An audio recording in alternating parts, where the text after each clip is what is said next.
సూర్యాపేట జిల్లాలోని Kodad MLA camp కార్యాలయంలో irrigation ఆర్&బి శాఖ అధికారులతో నీటిపారుదల పౌర సరఫరాల శాఖ మంత్రి ఉత్తమ్ కుమార్ రెడ్డి సమావేశం నిర్వహించారు.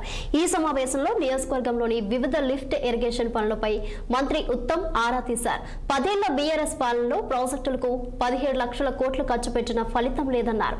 కృష్ణానది జలాల విషయంలో 10 సంవత్సరాలు బీఆర్ఎస్ వాళ్ళని నష్టం జరిగిందన్నారు. పాలేరు వాగు నుండి వస్తున్న నీటిని చెక్ డ్యాంలను ఏర్పాటు చేసి నీటి నిల్వ చేయాలన్నారు. మున్సిపాలిటీలో ఉన్న సమస్యలు వెంటనే పరిష్కరించాలని మంత్రి ఉత్తమ్ కుమార్ రెడ్డి తెలిపారు. ఒక్కటంటే ఒక్క ప్రాజెక్టు కూడా 10 ఏళ్ల బీఆర్ఎస్ ప్రభుత్వంలో పూర్తి చేయలేరు. వాళ్ళు 10 ఏళ్లలో బడ్జెట్ లో 17 లక్షల కోట్లు ఖర్చు పెట్టిండ్రు.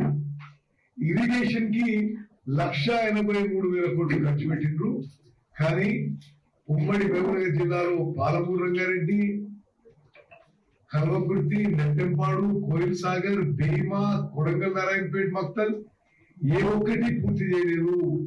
ఉమ్మడి నల్గొండలో ఎస్ఎల్బిసి టనల్, డిండి, మరి వాళ్ళే శంకుస్థాపన చేసిన లిఫ్ట్లు ఇప్పుడు ఎక్కడ పూర్తి చేయలేదు. ఈసారి మా హయాంలో మళ్ళీ ఎన్నికలకు పోయే ముందు కృష్ణా బేసిన్ ప్రాజెక్ట్స్ కి హైయెస్ట్ ప్రయారిటీ ఇచ్చి మరి ఉమ్మడి మహబూబ్నగర్ జిల్లాలో, ఉమ్మడి నల్గొండ జిల్లాలో ఇప్పుడు నిర్మాణంలో ఉన్న ఇరిగేషన్ ప్రాజెక్టులన్నీ కూడా ఈ 3 ఏళ్ళలో పూర్తి చేస్తాము.